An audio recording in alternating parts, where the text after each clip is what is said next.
Frank, listo, ya nos empezaron a grabar. Doctora Marta Judith, son todos suyos.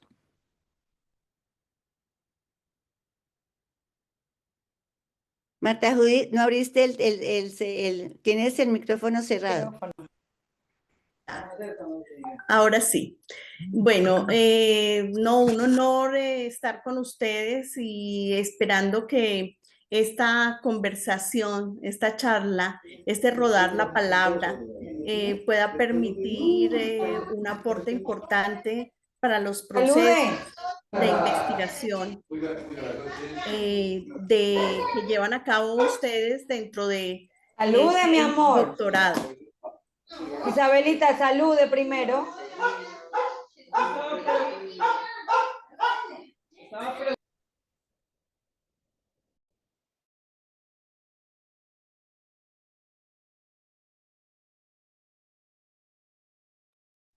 ¿Hay interferencia?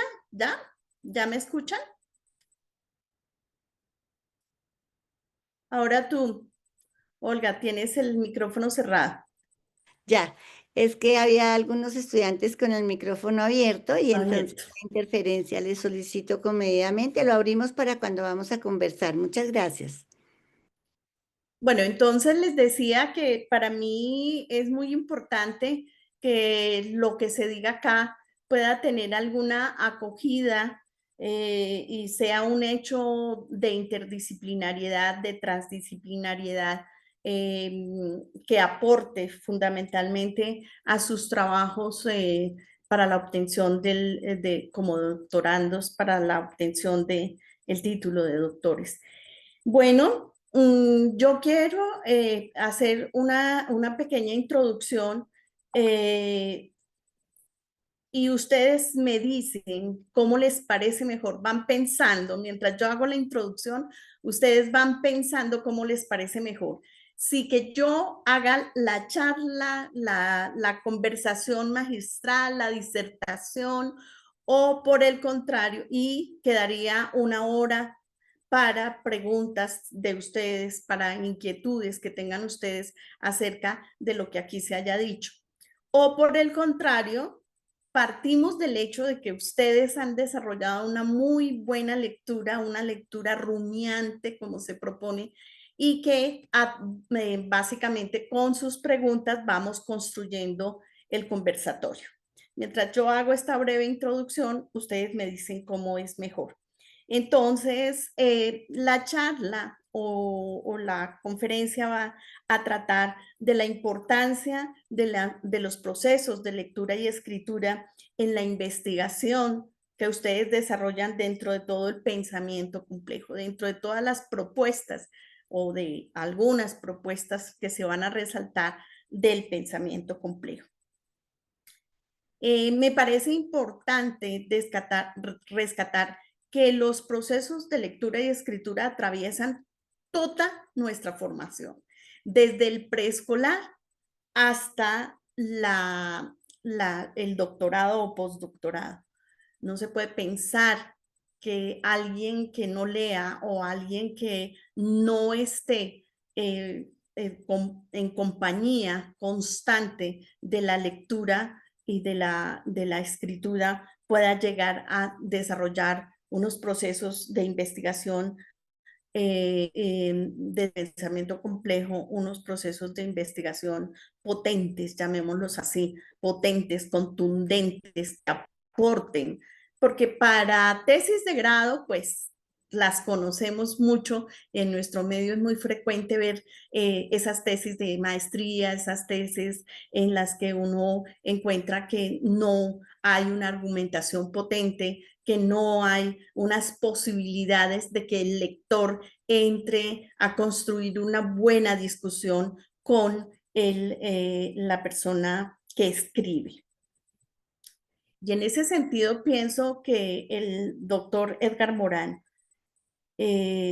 con los aspectos de lectura, con los aspectos biográficos que he tenido, pues, a bien encontrar y algunos apuntes de biografía que encuentra uno, definitivamente lo ve a él. como un hombre de lectura. Y un hombre de lectura no solamente de texto, es decir, narran cómo desde los 10 años su encuentro con la lectura fue permanente y tal vez todos los hechos de guerra, de conmoción social que tuvo que vivir él, los pasó y de circunstancias de familia, de dificultades económicas, los pasó en compañía de libros. Pero no solamente textos, no solamente del libro como tal, sino también acompañado del cine constantemente. Era una persona, un cinéfilo que estaba constantemente acompañado del cine y pues por supuesto ahí la lectura de imágenes supremamente interesante. De manera, su lectura de contexto, la preocupación, llamemos a ese Edgar Morán comprometido con la sociedad y con la cultura. Ese compromiso permanente de él dentro de una militancia de un partido, pero después fuera de la militancia de ese partido, siendo muy joven en esa necesidad de trabajar por la gente como voluntario, ¿no? Esto hace que él tenga una mirada interdisciplinar que le permite a él, la lectura constante le permite a él hablar de lo social, hablar de lo cultural, hablar de lo histórico y después lograr producir desde otros campos, casi que desde la ciencia pura, trabajar el hecho social y lograr conocer ese universo del pensamiento humano. Ese pensamiento que él dice que nosotros, cuando hace las propuestas de las 7 propuestas para la educación, pues que lo primero que dice es la necesidad de construir unas formas pedagógicas que ayuden a que el joven o el sujeto en formación tenga la posibilidad de conocer, por un lado, el universo, por el otro lado su planeta, por el otro lado su sociedad y su cultura. Es decir, él con su misma mirada nos enseña cómo se puede hacer una construcción del conocimiento. Y a todo eso le coloca la pertinencia que debe tener el conocimiento, que es uno de los principales aspectos que relaciona él en los 7 saberes. Esa necesidad de poder hablar de lo particular, de lo individual, pero también de lo global, de lo general, de lo universal, de ese foco que él mantenía abierto con relación a ese universo y que lo lleva a hacer semejante construcción tan hermosa como es la construcción de todo su planteamiento teórico, conceptual, de toda su mirada, perdón, ya. Desafortunadamente acá se me metió una llamadita, discúlpenme un momentico.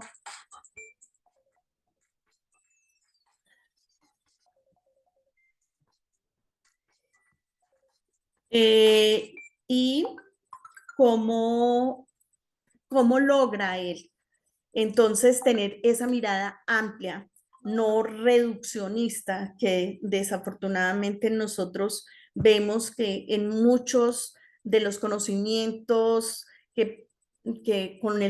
con los que se permea la academia, desde el preescolar hasta la universidad, son conocimientos que son fracturados, fraccionados.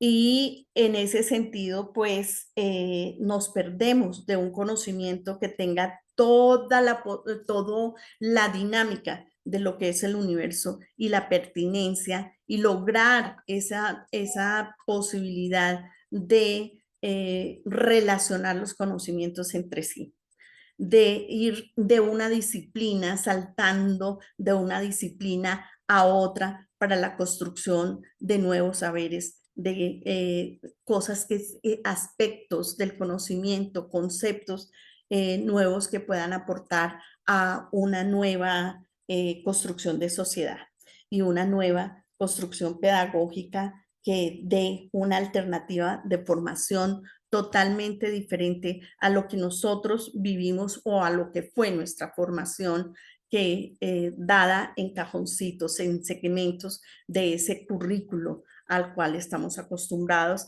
y desde el cual dirigimos todas nuestras propuestas educativas. La invitación es a eso, a poder enseñar a interrelacionar conocimientos, integrar conocimientos, estar constantemente tejiendo redes y conexiones en esos conocimientos.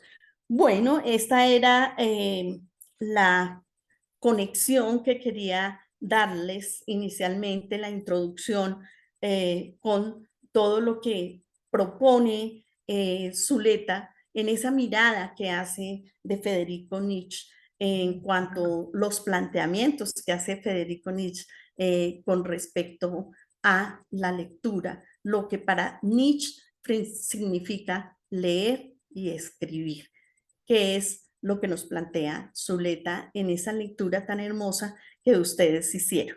Entonces, ahora sí quiero interlocutar con ustedes y que me cuenten, que me digan qué posibilidad hay de llevar a cabo la conversación con ustedes a través de sus inquietudes de lectura o si por el contrario quieren que yo me refiera en esta primera hora a todo lo que es mi mirada sobre la lectura y haciendo unas relaciones con otra lectura. Cuéntenme pues.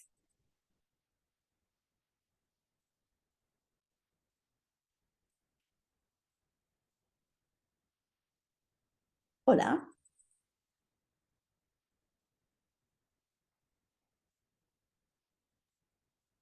Hola, hola, ¿están por ahí? Sí, no sé. Sí, No, yo sí doctora. los veo acá. Sí, Lo que señora, sí pasa es estamos, sí que ellos estamos. no acostumbran a abrir la cámara.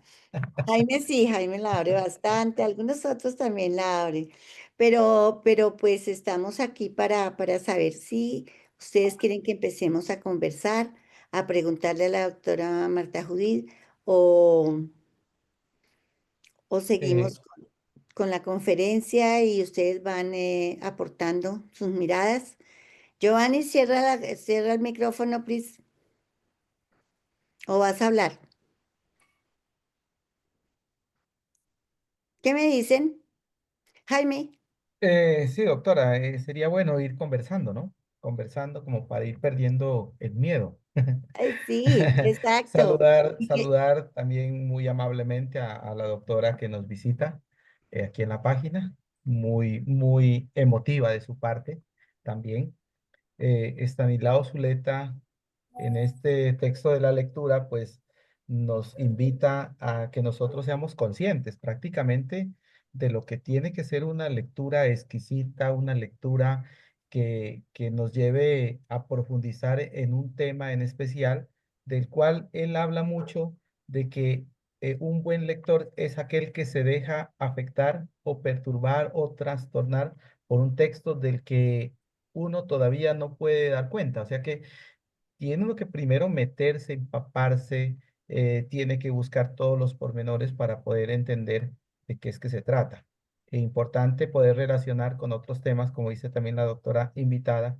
El lector tiene que ser capaz de habitar mucho tiempo en la lectura, ¿no? Encontrarle como ese gusto, porque más adelante él habla de como una fiesta. Eso tiene que ser algo agradable, algo bueno y pues también uno pues dice, si voy a leer, pues también tengo que buscar las condiciones, ¿no? Buscar las condiciones, saber dónde y cómo voy a leer, poder encontrar los códigos, que también habla de unos códigos, porque si yo no entiendo qué es lo que estoy leyendo, entonces difícilmente voy a encontrarle como ese gusto, quizá de pronto entro en la parte aburrida del texto. Y por ahí refiere varios autores menciona Federico Niza, algunas obras, Zaratustra, que dice que ojalá todo zapatero la ha leído, quien no la ha leído, pues no. o quizá de pronto nos hace a colación también a nosotros a invitarnos a la lectura, porque hay libros que realmente deben leerse y hay autores también que deberían tenerse, pues nosotros como doctorantes debemos tenerlos, digamos, ahí, como por ejemplo el caso de nuestro autor, que es Estanislao Zuleta, una persona que digamos que fue autodidacta, honoris causa también, pero que se retiró de la escuela, ¿no? Entonces es importante poder conocer esa parte y que más adelante pues se convirtió pues como le digo en un gran ícono de la universidad.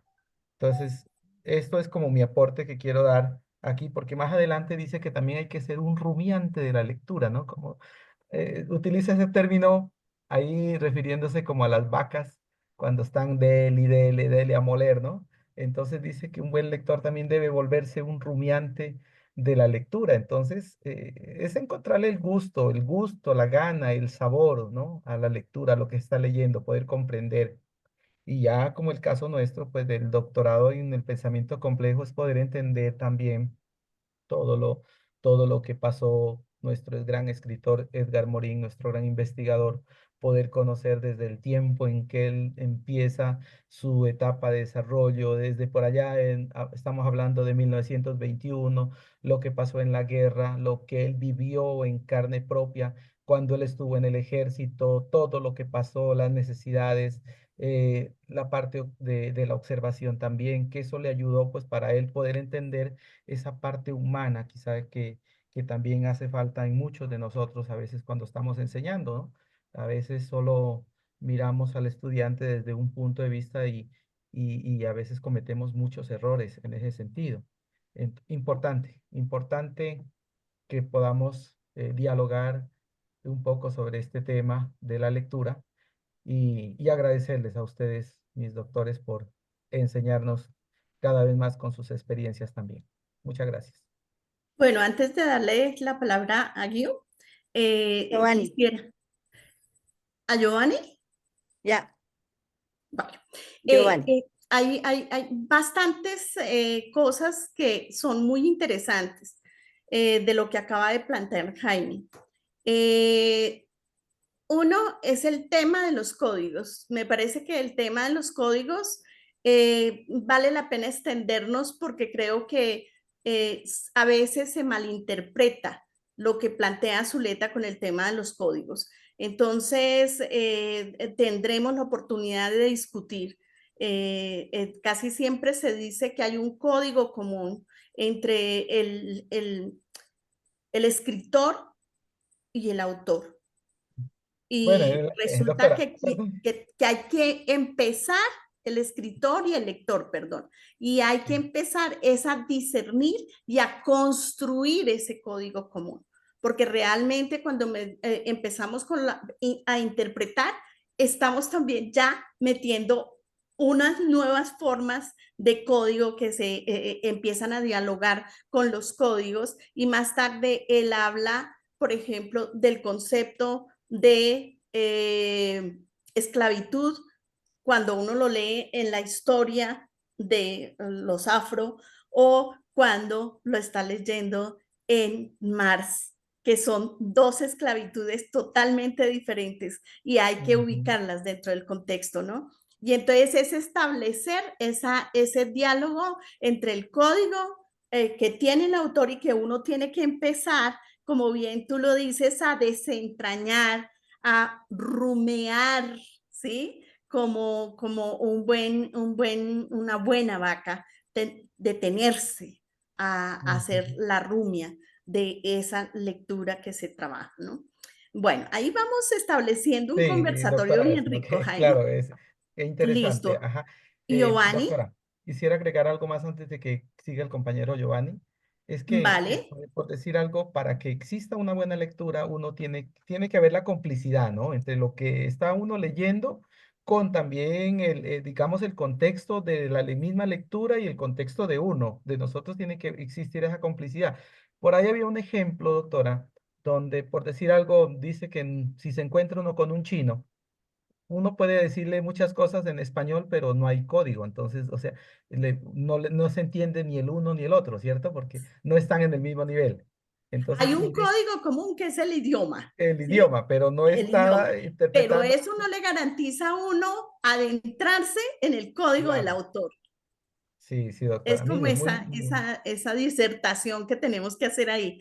claro. Bien, bien, muy interesante lo que aportas, Jaime. Giovanni. Gracias, doctora, por la oportunidad. Yo quería comentar también algunos elementos en relación a lo que planteó también el compañero. Me pareció muy particular el hecho de que hayamos estado como conectados en esa idea. Entonces, la discusión que se plantea en el texto entre dos elementos, ¿no?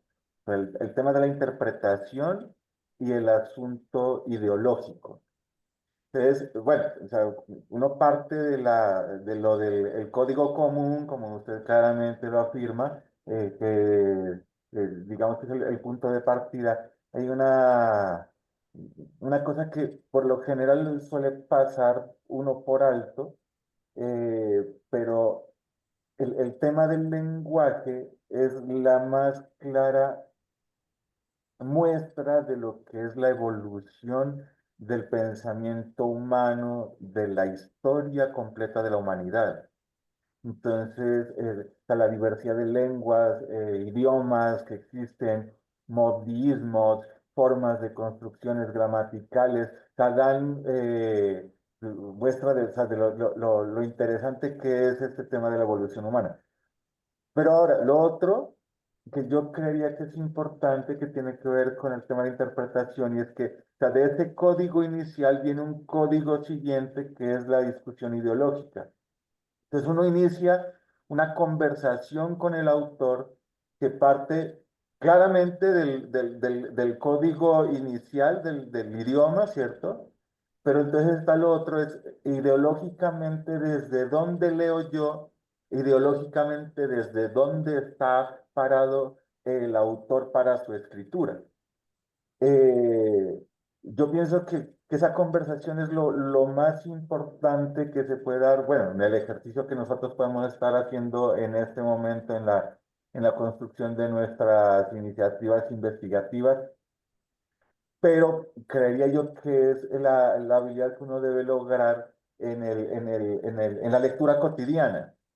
O sea, una suerte de hermenéutica, de poder revisar, o sea, quién fue el autor en su vida, sirve mucho. Pero lo otro también es muy interesante, es quién fue el autor cuando escribió lo que escribió.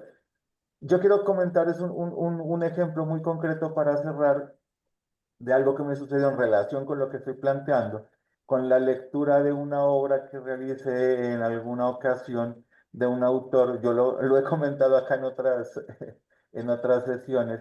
Yo he leído mucho a David Harvey. David Harvey es un geógrafo y economista británico que tiene, bueno, una historia particular en términos de su evolución ideológica y se muestra en los escritos que él está haciendo. Y hay un libro en particular que él escribe a finales de los años 60, que si uno lo lee sin leer el prólogo, tiene una particularidad del libro que uno dice, Harvey se está contradiciendo en esta parte final con lo que está afirmando en la parte inicial. En el prólogo, justamente, él cuenta que el libro lo escribió en Francia, él estaba en París en finales de la década de los 60 y justamente mayo del 68 a él lo sorprendió en la escritura del libro. Y entonces resulta que él, su postura ideológica, y claramente él lo afirmaba, él era muy cercano al positivismo, esas eran sus raíces, pues, y resulta que en una de sus pausas de la escritura, él se asoma a la ventana y se encuentra con todo el alboroto de mayo del 68.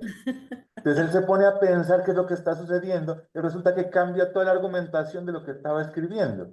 Entonces, O sea, uno puede hacer esos ejercicios de leer primero, antes que el texto, revisar un poco, o sea, quién es el autor, quién ha sido en su vida, qué era la vida del autor en el momento en que escribió el libro y realizar esa conversación.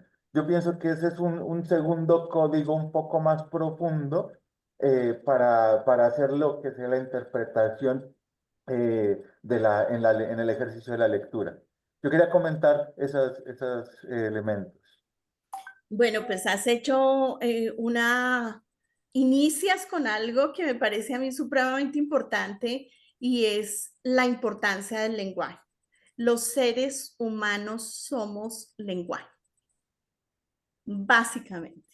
Ojalá cuando enseñáramos a leer y a escribir a los niños nos diéramos cuenta que cuando ellos empiezan sus procesos de garabateo, sus procesos de combinar letras, algo que llama Emilia Ferreiro y Ana Teverosky, lo silábico alfabético, ¿sí? Nos diéramos cuenta del lío en el que se mete el niño, porque tiene que traer ahí al aula todos los procesos filogenéticos y ontogenéticos que lo configuran como ser humano. Es decir, casi que él en su capacidad mental, intelectual, tiene todo el archivo desde la época de las cavernas, cuando el hombre hacía los famosos dibujos de las cuevas de Altamira, donde se veían allá las Figuras imágenes, rupestres. las escenas, las Ajá. rupestres. Y que a propósito, ahí cerca Los de pictogramas. Putumayo, ¿ah? Los pictogramas. Los pictogramas, exacto, los pictogramas, pero eso fue posterior, porque lo primero fueron las escenas de cacería. Es decir, lo que hace el niño, trata de dibujar lo que pasa en su entorno y luego llega a ese parafraseo y finalmente adquiere ese lenguaje escrito. Ojalá nos diéramos cuenta de la dificultad y de todos los componentes que tiene, como les digo, de evolución del pensamiento humano, del cerebro humano, pero también la evolución que tiene desde el punto de vista cultural. Porque no es lo mismo la escritura vertical china que la escritura de izquierda a derecha de los árabes, y es un tema de tipo cultural. Y entonces no se lleva únicamente a cabo un tema de lateralidad o de motricidad fina, sino que ahí está toda la complejidad del cerebro humano, y me alegra que Joanny nos haya colocado en esa situación.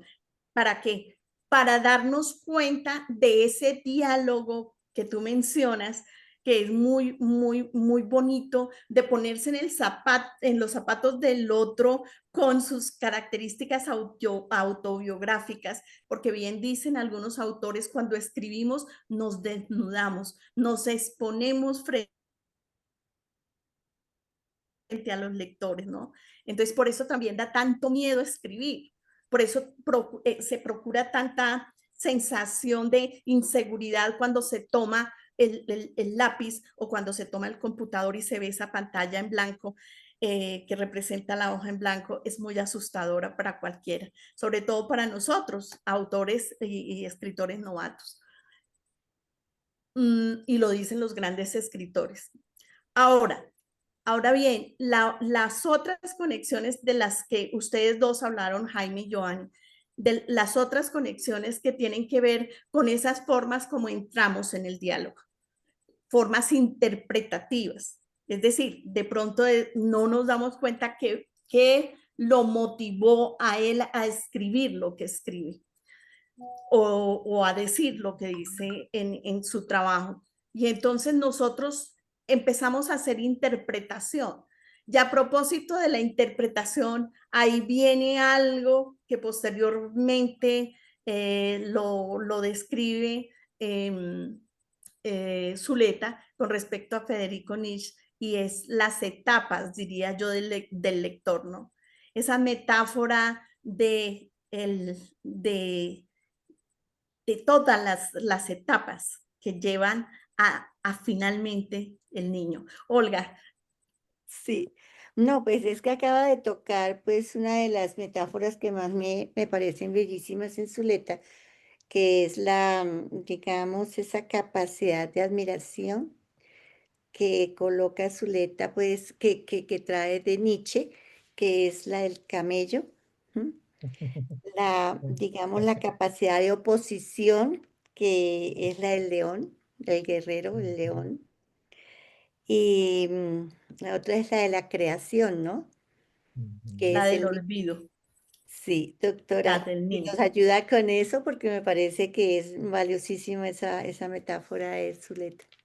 Detenerse sobre esa metáfora es muy interesante, porque entonces también ahí se demuestra el trabajo que Giovanni nos muestra con el autor que él lee o que nos compartió, y es como que también Daniel Pennac habla de los derechos que tiene un buen lector. Y un buen lector puede empezar el libro por el centro, por el final, por el lado que quiera y se le antoje. Y picotear. Puede ser muy interesante el libro, puede ser el autor más interesante, pero ahí viene otro hecho muy importante y es la lectura deseante. Y yo creo que ustedes, en mi deseo profundo es que ustedes se vayan con esa imagen de la lectura deseante. Voy a poner un ejemplo muy escueto y quizás muy procaz. Es nadie hace el amor porque lo obligue. Eso se llama violación. ¿Sí? Se hace cuando se tiene una actitud deseante. Y cuando los cuerpos están vinculados y tienen esa actitud deseante, desde luego se llega a una sexualidad enormemente bella.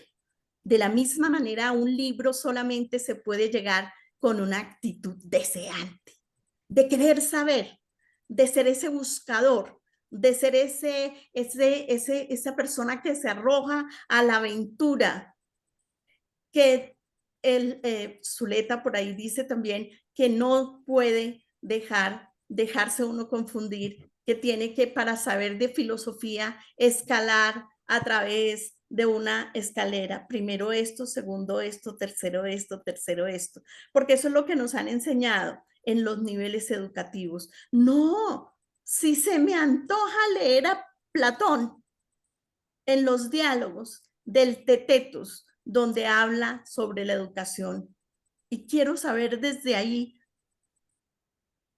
se encuentra uno con cosas como lo que plantea él: yo soy hijo de partera y de mi madre no me distancio, ella trajo al mundo hombres y hace parir hombres y yo hago parir conocimiento. Desde luego no lo estoy diciendo absolutamente literal, es una interpretación mía, pero los invito a que lean el Tetetus.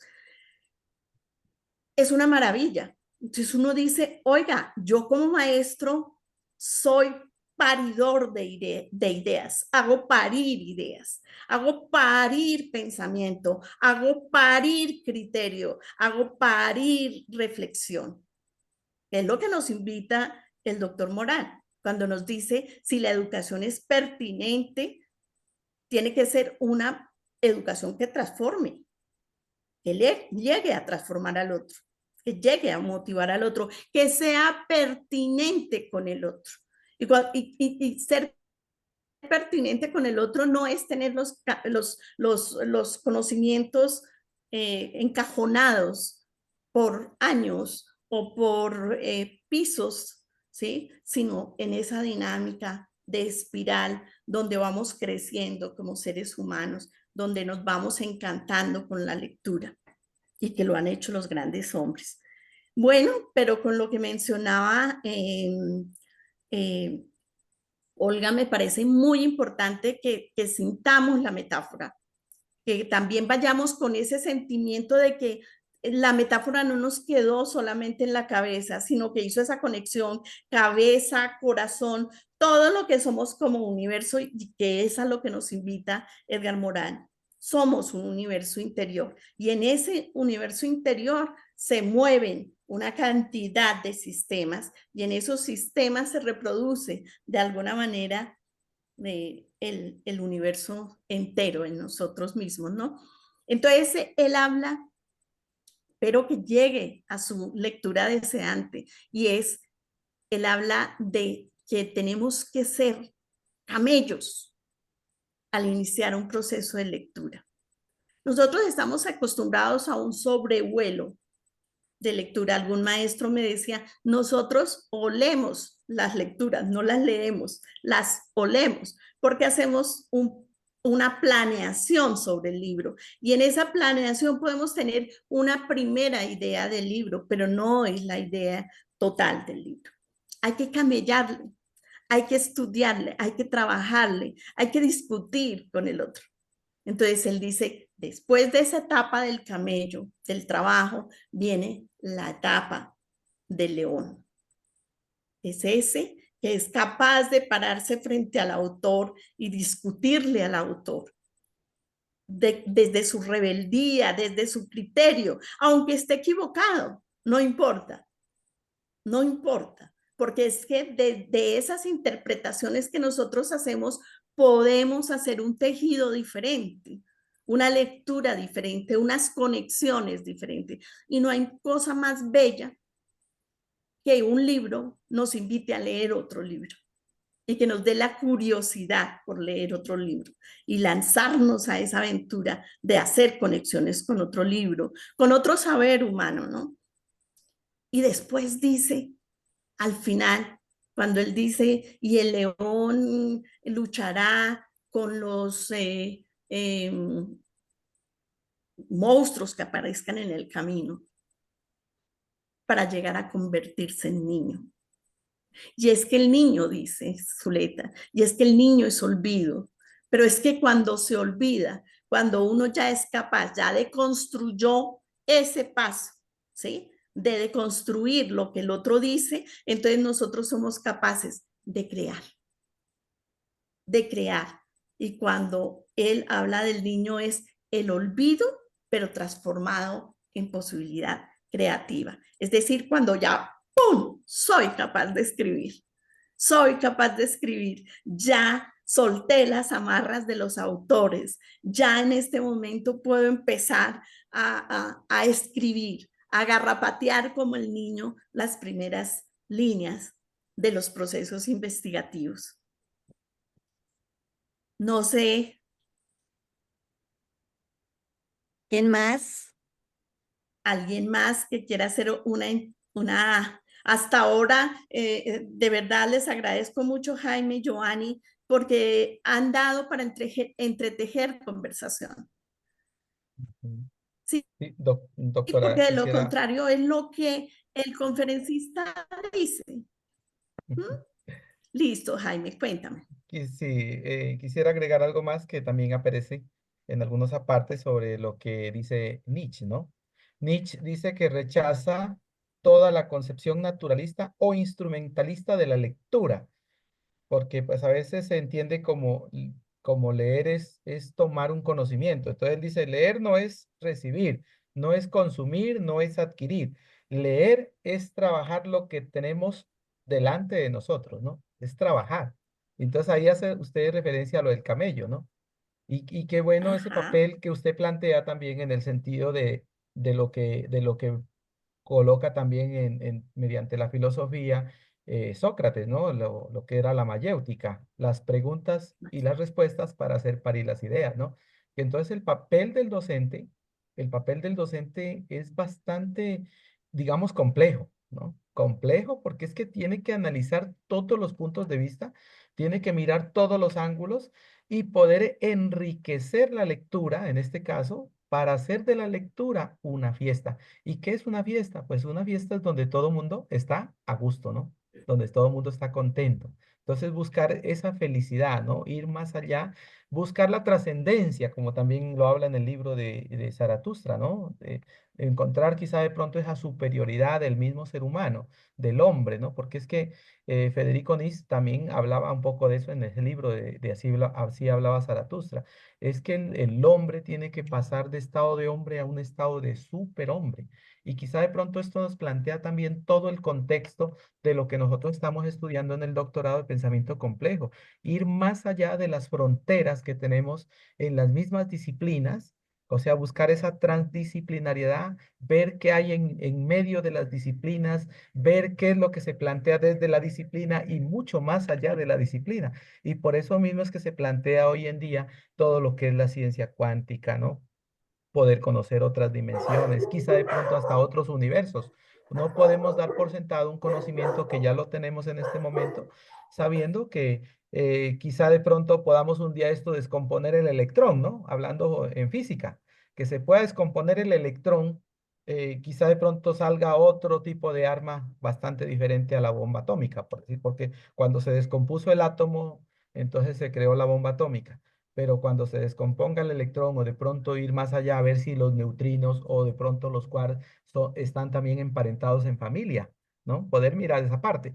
Entonces, no podemos dejar ahí sabiendo que hay mucho, mucho por conocer y el pensamiento humano se queda corto frente al análisis de este tipo de problemática. Quiero retomar, Lady, un momentico, quiero retomar la fiesta, que también es un concepto muy interesante en el planteamiento de Zuleta. Resulta que dentro de los planteamientos de las teorías de la lectura y la escritura está la que les acabé de plantear hace un momento, que es la lectura deseante.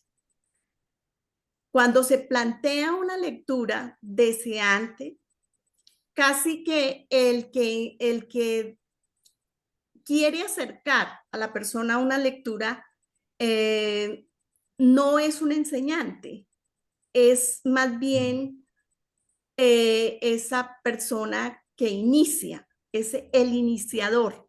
Y tenemos muchos iniciadores, ¿no?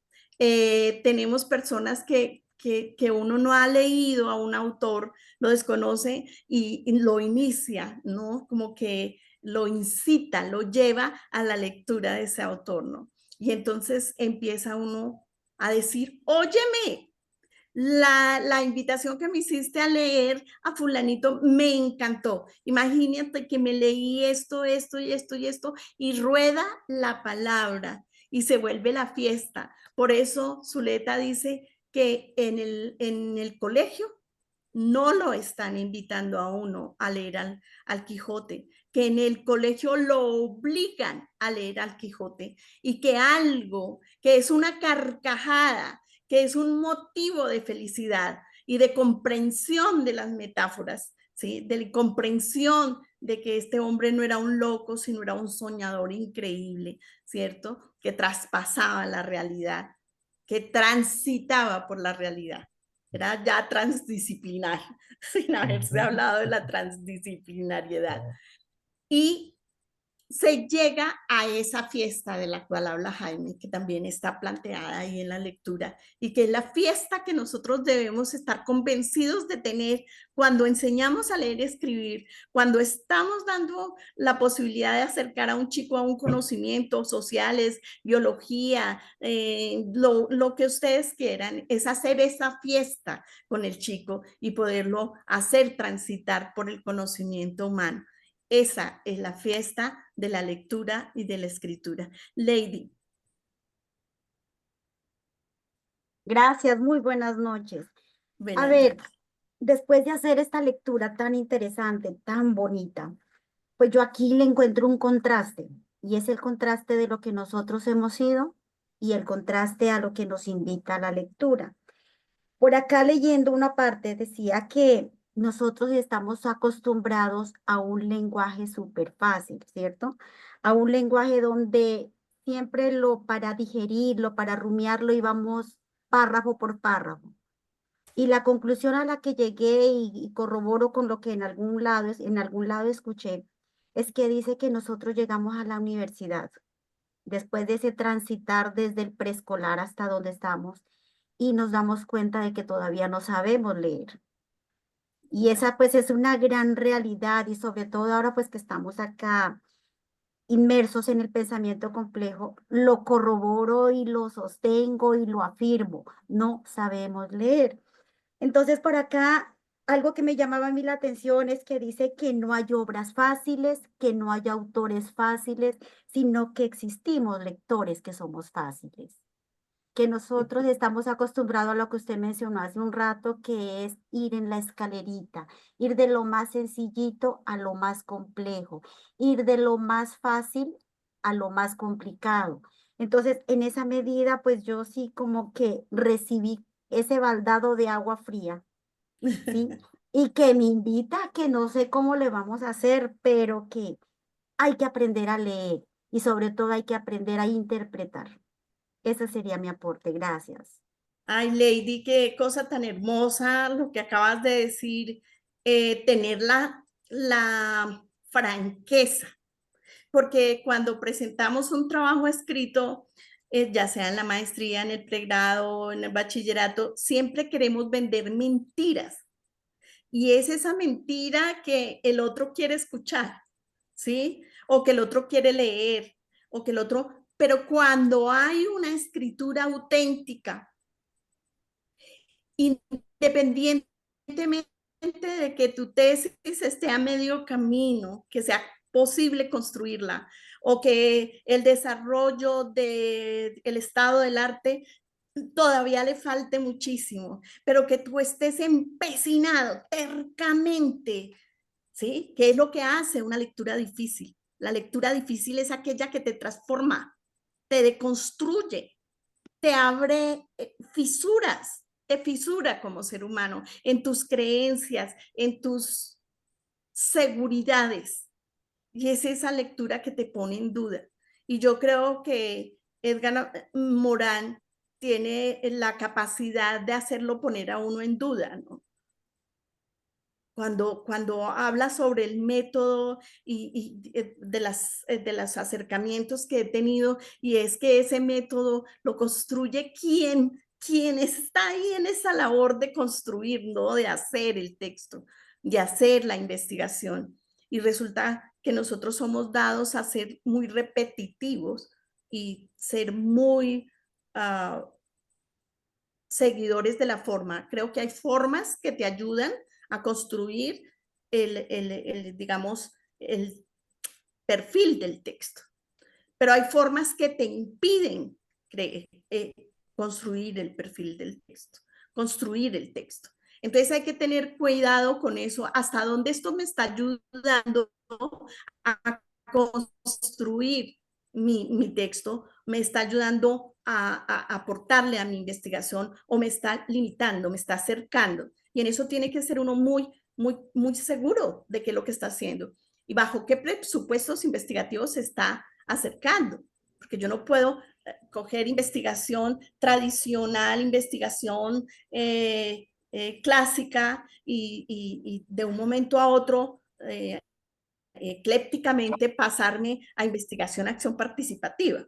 Es decir, yo tengo que también ser muy buscador por dónde me voy a meter, qué pertinencia, porque como no nos han enseñado cosas pertinentes, pues no sabemos qué pertinencia tiene algo dentro de un proceso investigativo. Entonces, cada quien tiene que empezar a construir y a darse cuenta qué es importante para su investigación y qué no lo es, ¿sí? Ir haciendo ese espulgar fino, esa búsqueda fina, muy fina. Bueno, esto está muy delicioso, Olguita. Sí. Tatiana, No, primero estaba Lady. ¿Cierto? Lady, perdón, Ah, perdón, no, Tatiana, Tatiana, Lady. Tatiana. Tatiana primero. Sí, Tatiana primero. Bueno, Bueno, muy buenas noches. buenas noches. Yo quisiera a la doctora primero pues agradecerles, saludarlos a todos y también hacer como orientadora escolar, esa es mi labor dentro de una institución educativa. Mi rol no es docente de aula, sino docente orientadora. Y en ese marco, haciendo la lectura, pues también concuerdo con la compañera anterior, y es como esta lectura me hace reflexionar, que pese al nivel educativo, en mi caso magíster, pues siento que de verdad me sentía nuevamente en preescolar. Máxime cuando iniciaba este caminar del pensamiento complejo, me costaba muchísimo y de verdad que rumiaba esas primeras lecturas de Morán. Aún si me doy el trabajo de volverlas a leer, quizá me costaría un poco menos, pero tal vez desde otros sentidos interpretativos. Hay una parte que me gustó mucho en mi rol, y es cómo desde las lecturas consideramos la falta de elementos en las lecturas que hacemos. Es decir, que hacemos críticas a las lecturas siempre desde la ausencia, desde la carencia, dejando de lado que es allí donde nosotros podemos, esas ausencias o esos limitantes que vemos, realmente son oportunidades para llenarlas desde la interpretación, desde nuestra postura, desde la discusión que tengamos del texto. Ahora bien, en mi rol, yo diría que pues yo atiendo a estudiantes, padres, docentes también, que es también la oportunidad, como orientadores escolares, de poder interpretar esa realidad de los estudiantes. Y para no ir pues muy lejos, he planteado como propuesta investigativa el tema de la conducta suicida o del suicidio en adolescentes escolarizados, y es como desde allí se me invita con esta lectura a pensar en que muchas realidades de estos estudiantes inmersos en esta situación tan compleja del suicidio, justamente no es en buscar qué les falta o cuáles son las carencias, sino más bien de que estos faltantes son justamente la mayor riqueza para poder, desde mi rol y en este campo particular, desde la investigación, encontrar una postura transdisciplinar, ¿no? No quedarnos en el suicidio solo como en el hecho concreto, sino bueno, ¿qué hay desde todo el contexto, ¿no? Ampliar el panorama, rumiar cada caso, cada situación. Y bueno, me quedo como la vaca, con la necesidad de rumiar en mi rol como orientadora, pero también como doctorante. Gracias. Bueno, mira que Tatiana, entonces, esto es lo rico de la conversación. Nos podríamos quedar únicamente en el texto o en las relaciones intertextuales, sin tocar las realidades sociales.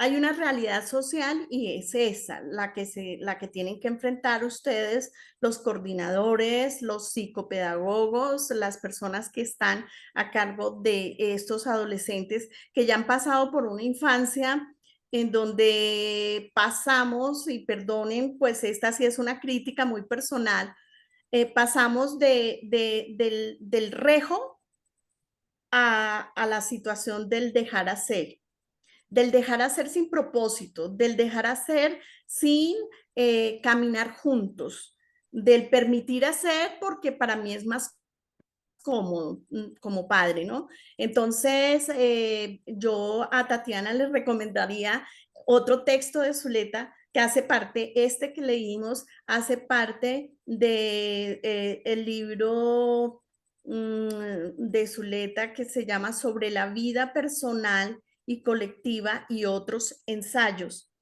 En el primer ensayo que encontramos ahí hay uno que se llama Elogio de la dificultad, y Tatiana, te lo recomiendo porque creo que nosotros hemos estado construyendo con nuestros adolescentes, con nuestros niños, unas miradas de felicidad que no son las miradas de felicidad que nos construyen como seres humanos en colectivo y de forma subjetiva.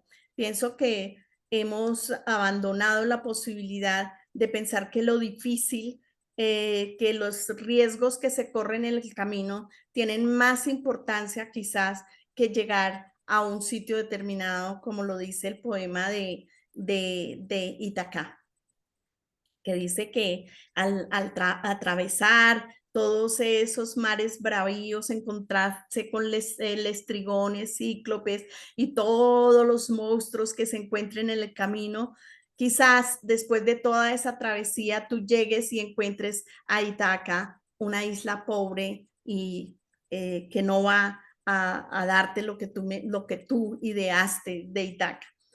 Que lo más provechoso, y esto tiene que ver con el método, es el gusto en la construcción del camino. Entonces, él invita, el poeta Cavafis, invita a que se compren por todos esos mares y por todas esas islas de ensoñación, que se compren muchas cosas, ¿sí? Y que se nutra el viajero con ese viaje. Entonces, ¿por qué? Porque la dificultad nos anima y la historia de la humanidad, la dificultad ha hecho parte del ser humano. Y cuando nos vendemos esas historias y les vendemos a los chicos esas historias, como lo dice Zuleta ahí, nidos de la eterna abundancia, y que nuestro pecado... Mar de mermelada. mermeladas, océanos de mermelada sagrada, y que, que el pecado no fue de Adán y Eva de sacarnos del paraíso, que el pecado está en que nosotros querramos regresar a él, porque en últimas estamos queriendo regresar a la seguridad eterna, a la matriz, al huevo. Queremos estar ahí, en esa tranquilidad. Entonces me parece que los jóvenes sufren de eso, sufren de esas idealizaciones de lo que es el otro, ¿no? Del amor, de lo que son las relaciones sociales. A nosotros nos hacían bullying también. A nosotros nos hacían bullying y yo recuerdo que a mí me hacían bullying por la nariz. Perdón. Y mi padre me decía, si tú permites que los demás se rían de ti sin que antes tú te hayas reído de ti misma, entonces fracasas porque todo el mundo va a querer reírse de ti. Entonces yo empecé a reírme de mi nariz y a disfrutar mi nariz de bruja. Entonces, perdón, la invitación es a la dificultad. Marianelli. Muchísimas gracias, doctora, muy amable. No, señora, con mucho elogio cariño. de la dificultad. Sí, señora. Yo se los mando. Ay, gracias, doctora. Eso. Buenas noches, doctora. Buenas noches. Placer conocerla y muchísimas gracias por su espacio. Hay dos ideas que me llaman mucho la atención. Dice, el lector ideal es un aventurero del sentido, que se atreve a ser transformado por el texto. Y la otra idea es, el texto nunca se entrega de inmediato. Exige sospecha, trabajo, elaboración y muchas veces un retorno constante. Mi pregunta es la siguiente. Hay otra idea que dice, la educación tradicional obstaculiza la lectura profunda al promover el aprendizaje por escalera. O sea, si la idea es tratar de que haya un lector ideal donde se ha transformado por el texto, donde se exige la sospecha, el trabajo, la elaboración y muchas veces un retorno constante, ¿cómo hacemos o cómo hay que hacer, ¿no? Como nosotros como docentes, para enfocarnos en esas dos ideas que pues es el objetivo de la lectura, ¿no? La educación tradicional dice que obstaculiza la lectura profunda. ¿A qué se refiere, doctora, con esto? Y el aprendizaje por escalera. En la universidad, el aprendizaje por escalera es ese aprendizaje de prerequisitos. Es decir, tú no puedes tener investigación 2 si no has tenido investigación 1.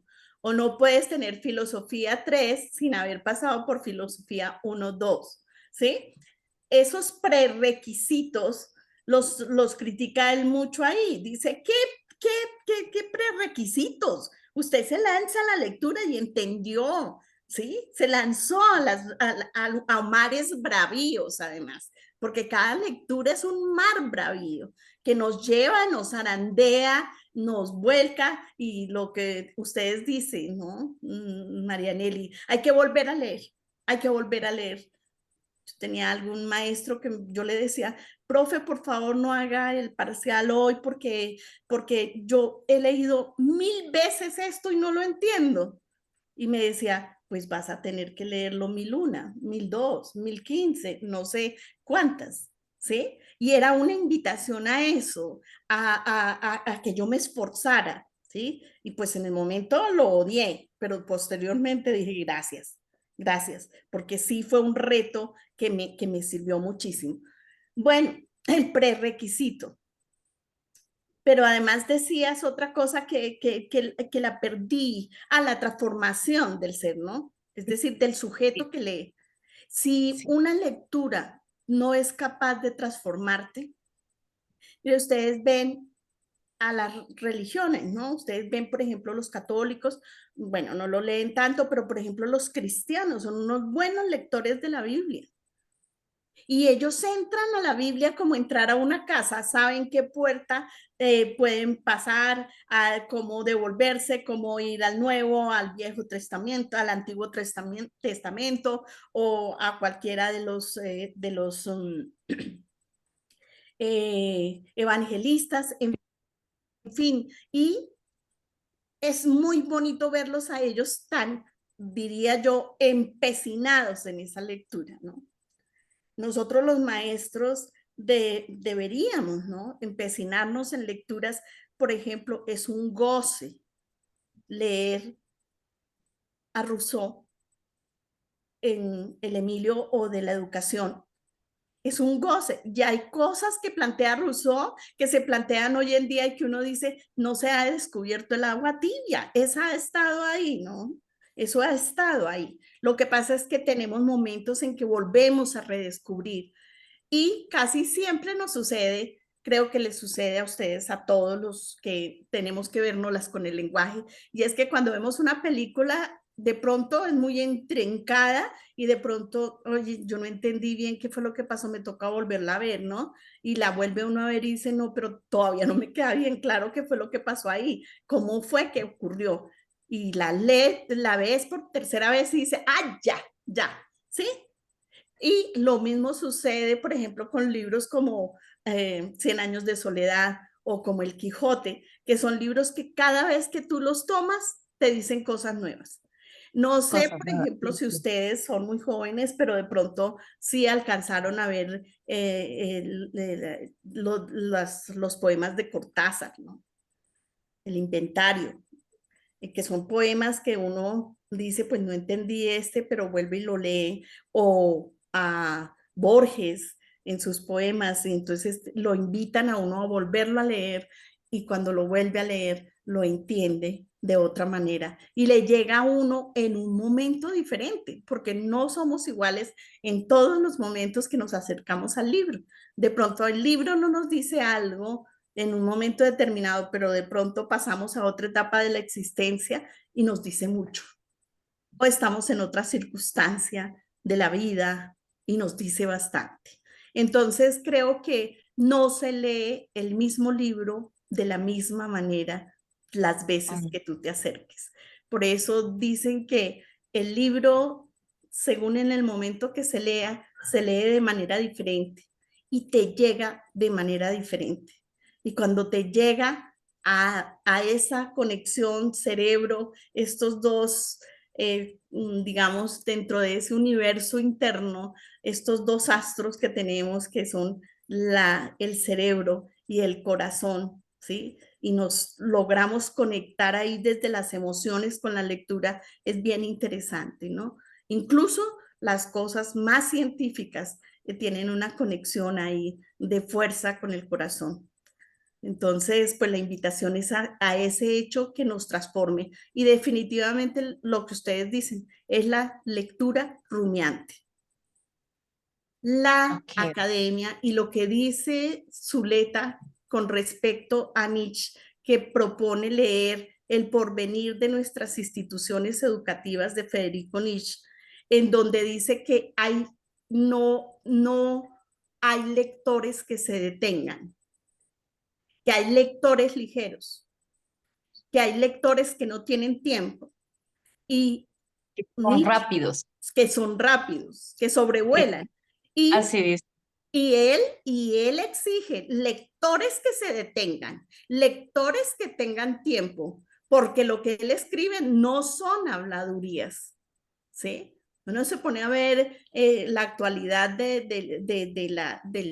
periodismo nacional y es ligero, es absolutamente ligero. Una noticia, 3 minuticos, 3 segundos, salen a la otra y salen a las piernas de la presentadora de farándula y esto se vuelve una cosa que no les llega a nadie. O sea, lo mismo soy sin noticiero que con noticiero. Entonces, esos lectores ligeros no puede ser. Y mucho menos aquí en este ejercicio intelectual que están haciendo ustedes tan bonito. Bueno, me permite, doctora, vamos a tener, les voy a proponer lo siguiente. O sea, ha habido unas intervenciones muy interesantes. Por ahí tengo 2 estudiantes que no tienen todavía establecido el trabajo. Yo voy a hablar con ellas a ver si podemos hacer una relatoría de este video, sí, recogiéndolo. Pero para completarlo, me gustaría que todos se hicieran una pregunta. Ya hemos tenido varias intervenciones, pero hay estudiantes que todavía, y hay 2 que no veo por ahí en el chat. Entonces, me gustaría que recibiéramos la pregunta de Lady. Con eso cerramos, y si son tan gentiles por el WhatsApp o por el chat, los que no han hecho la pregunta me la envían y hablamos. Tatiana, ¿te parece? Tatiana, Sí, profe, sí, señora. invito a que hagamos la relatoría de esta conferencia para que quede un documento escrito, no quede solamente el video. Doctora, sí, señora. Muchas gracias. Tengo otra estudiante, pero no me acuerdo quién. Podríamos hacerlo entre las 3. Anabelli. Anabel, listo. Podemos hacerlo entre las 3, por ahí, para dentro de unos 15 días tenemos la grabación. Y manden las preguntas los que no han hecho su pregunta y hacemos una relatoría bien bella de esta conferencia, ¿les parece? Que nos quede un documento escrito de esas reflexiones, ¿ok? Vale, doctora, muchas Tatiana, gracias. gracias a ti. Entonces, Lady, Gracias, buenas noches. buenas noches. Yo Buenas noches. realmente yo creo que yo soy afortunada de poderlos escuchar a todos porque siento que como que fueron llenando mi vasito, fueron llenando todas estas experiencias que vienen a mi mente con respecto a esto de ser lector, ¿no? Yo soy licenciada en educación infantil, por eso cada vez que hablaban de los niños, como que venía una imagen de esas experiencias que he tenido en clase con ellos y me doy cuenta que, como lo decía Zuleta, habla acerca de una pregunta abierta, ¿no? Porque esa es la verdadera, o la más que verdadera, es como la lectura significativa. En el aula, pues en preescolar, siempre se habla del aprendizaje significativo. ¿Será que esta actividad, será que esta estrategia genera aprendizaje significativo en los niños o es simplemente una actividad que toca la superficialidad, ¿no? Entonces, eso también a mí me lleva a como a preguntarme todo el tiempo, porque tengo una relación tanto con los estudiantes que se están formando en la licenciatura en educación infantil y yo qué les pido, haz actividades que sean significativas, que se las lleven como experiencias para llevar a la casa, o sea, que hablen de eso en la casa, que digan, no, con mi profe leímos un cuento, hicimos una obra de teatro, o sea, todas estas cosas que motiven, pero voy hacia realmente si todas estas experiencias se hacen de manera consciente, ¿no? Porque el lector debe ser consciente de que está teniendo una experiencia con el autor, con lo que escribe, con lo que decía pues los compañeros, con esa historia en su momento y me lleva como a pensarle y a transmitirle esta pregunta a las dos también, ¿no? A la profe Olga también, de qué hace significativa esa experiencia, ¿no?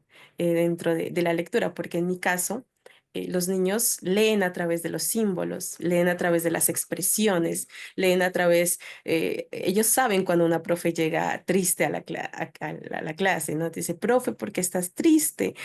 ¿Por qué te peinaste así? A mí, pues, se dieron cuenta que yo me corté el cabello. No, ¿por qué? ¿Qué te hicieron?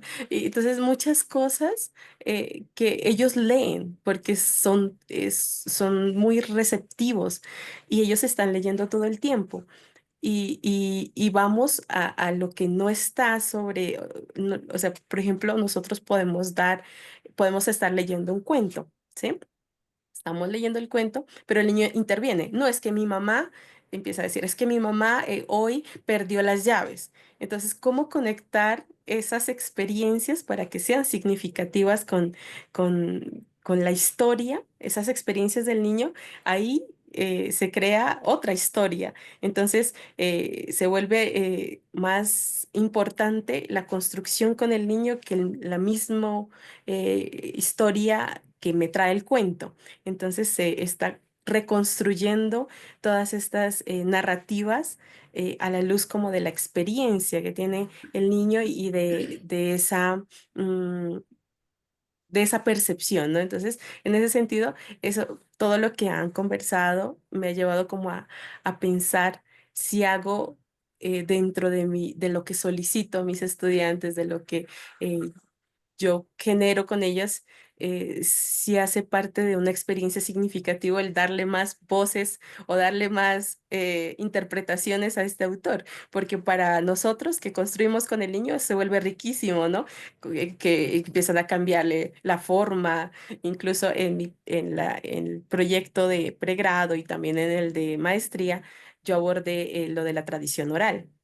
Entonces, como ellos tomaban los mitos, las leyendas y les cambiaban un montón de historias porque pues era el fin, ¿no? O sea, todos venían de territorios un poco diferentes y cuando hablaban, por ejemplo, del duende, en sus percepciones, en sus cabecitas, el duende era diferente y cuando lo graficaron, claro, empezaron, no, pero se peleaban, no, es que el duende no tiene un sombrero tan grande. Entonces, esto a mí me lleva a que se hace significativo cuando lo conversamos. Y ahí voy, doctora Alga, que yo por ahí ya me va a leer, que en el sentido de poder entender o escuchar las voces del otro en esta conversación tal vez enriquece más para mí, ¿no? A Lady, que tal vez hacer una lectura un poco oculta, ¿no? Como solamente para mí, se queda solo como con una apreciación, pero cuando la pongo en discusión con los demás, se enriquece. Entonces voy hacia eso,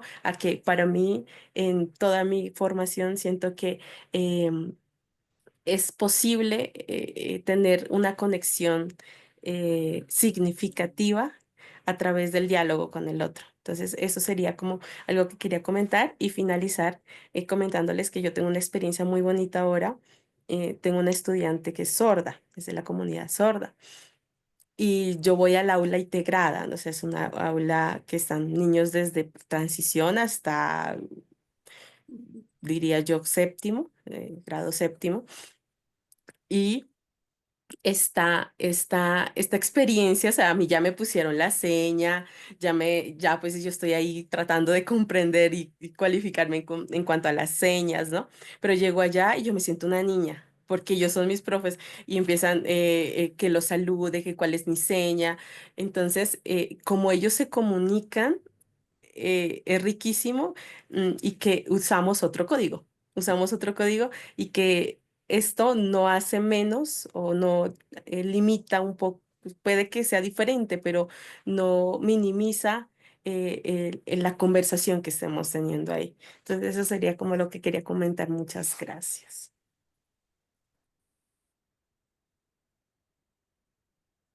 Marta Judith, el micrófono, Marta Judith. Por aquí Bueno, que digo que nos dejaste la mesa tendida con muchas cosas, una mesa servida con muchísimos manjares. Y voy a comenzar por algo que puede sonarte muy raro. A mí se me ocurre que vamos los maestros utilizando unos lenguajes que van perdiendo sentido. Entonces, por ejemplo, esto de las experiencias significativas es como lo de la integralidad, ¿sí? Dicen, no, es que hay que hacer un currículo integral, es que hay que hacer ejes transversales, es que tenemos que hacer experiencias significativas. Y no lo digo por lo que estás haciendo, porque me parece súper interesante. Por eso te digo, estás dejándonos aquí una mesa con muchos manjares. Entonces, estás a través de lo que dices, qué pasa cuando el cuento se lee, pero no se trabaja más sobre el cuento, sino que se derivan otras cosas. Es darle voz a la infancia, entre otras cosas, infante, quiere decir carente de voz. En última, su origen etimológico es carente de voz. La infancia carecía de voz. La infancia es un descubrimiento reciente. La infancia es un descubrimiento del siglo pasado. O sea, antes la infancia existía, pero no tenía voz. Además, porque existía tanta mortalidad que pues la gente no se encariñaba mucho de los niños por precisamente eso de la pérdida.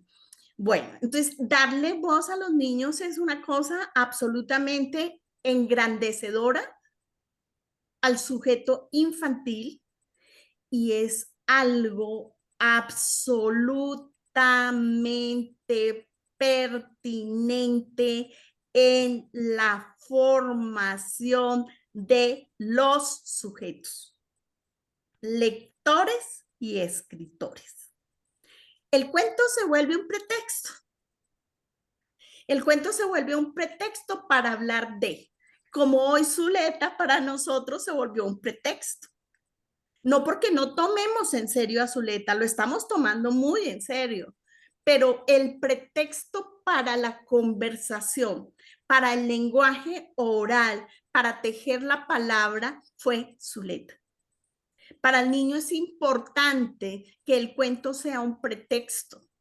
No que le cuenten el cuento y lo obliguen a pintar sobre el cuento, a repetir lo que el cuento dice y ya más grandecito entonces a que diga el resumen del cuento, los personajes principales secundarios, taca, taca, taca, taca. ¿Sí? No, lo importante es cómo ese sujeto niño se goza el cuento. Se disfruta el cuento, yace del cuento una posibilidad para hablar de lo que lo toca a él. Lo que pasó con las llaves de la mamá. Si tú pasas por encima de eso, pasas por encima de la voz infantil. Pasas por encima de lo que le duele, de lo que siente, de lo que lo aqueja, ¿sí?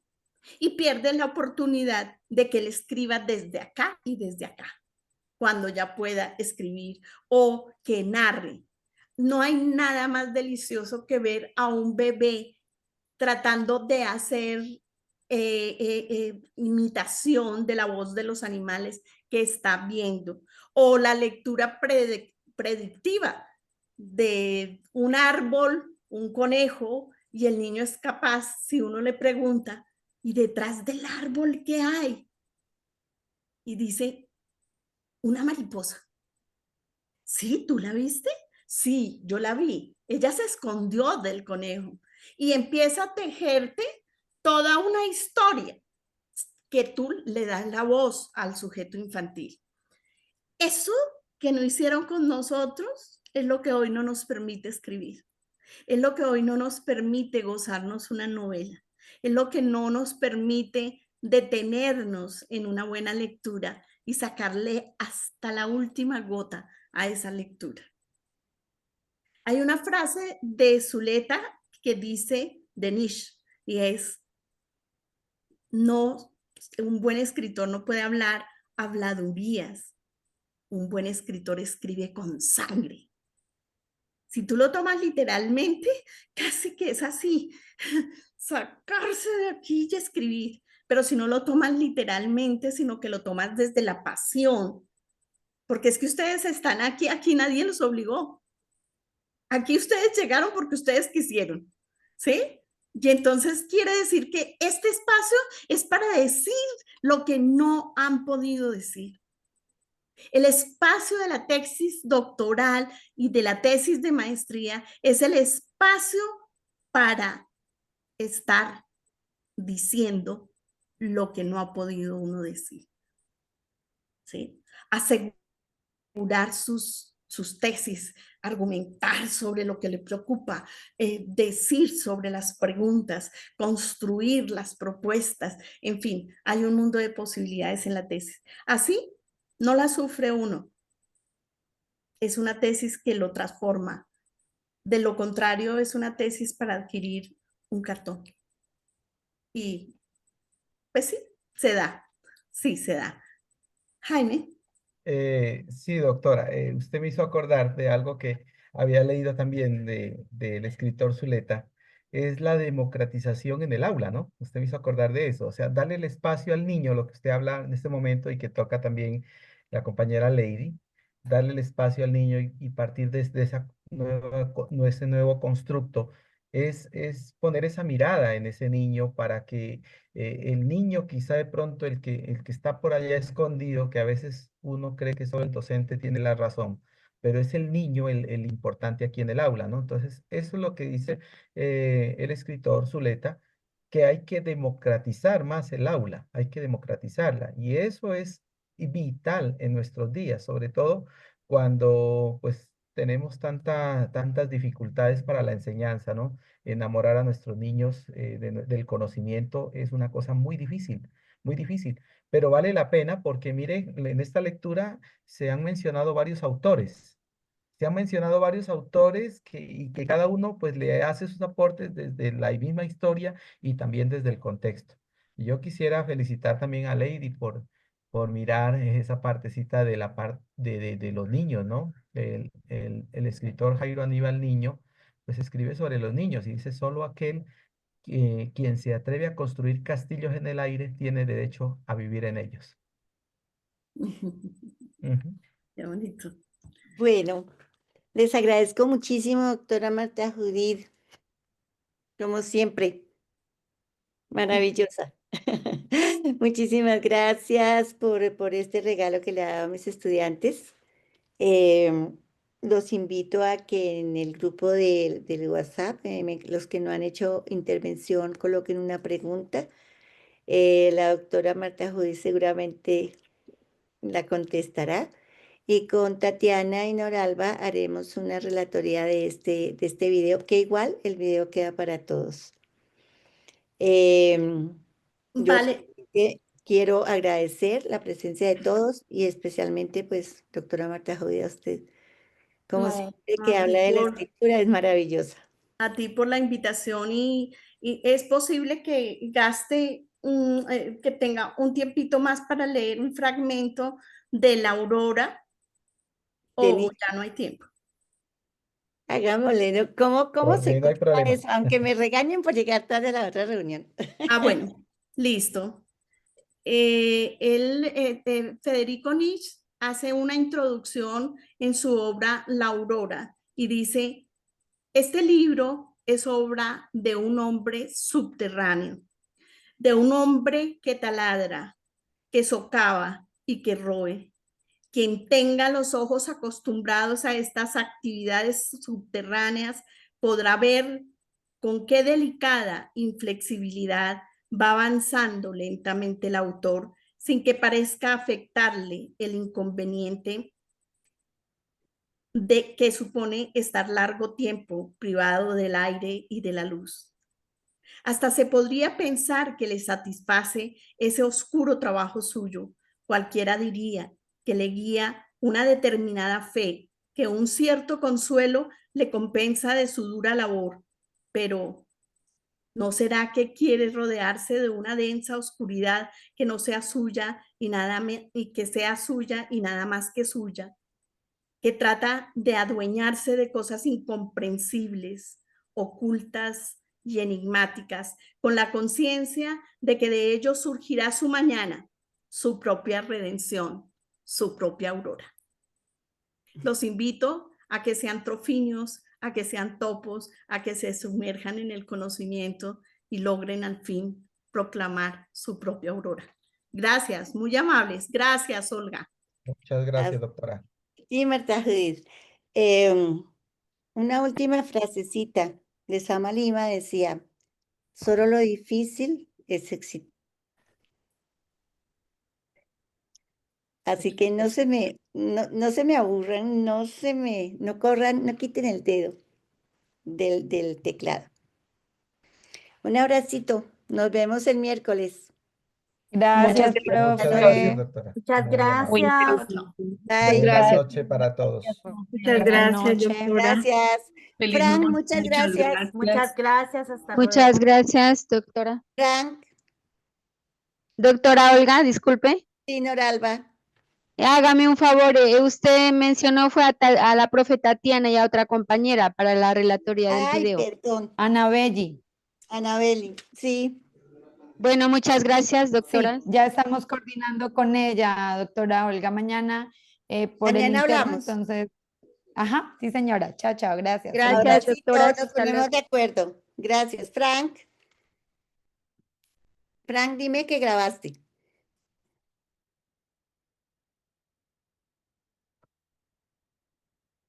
No, doctora. Ah, sí, sí, está grabando. Sí, sí, sí. No, me da un patatús. Sí, acá dice, está la camarita. Toca que le dé pausa. Ok, lo que pasa es que debe estar distraído, debe estar en otra reunión. Listo, Ujú. Toca gracias. que le escriba Sí, ya le para que... escribo, ya le escribo. Gracias, nos vemos. Adiós.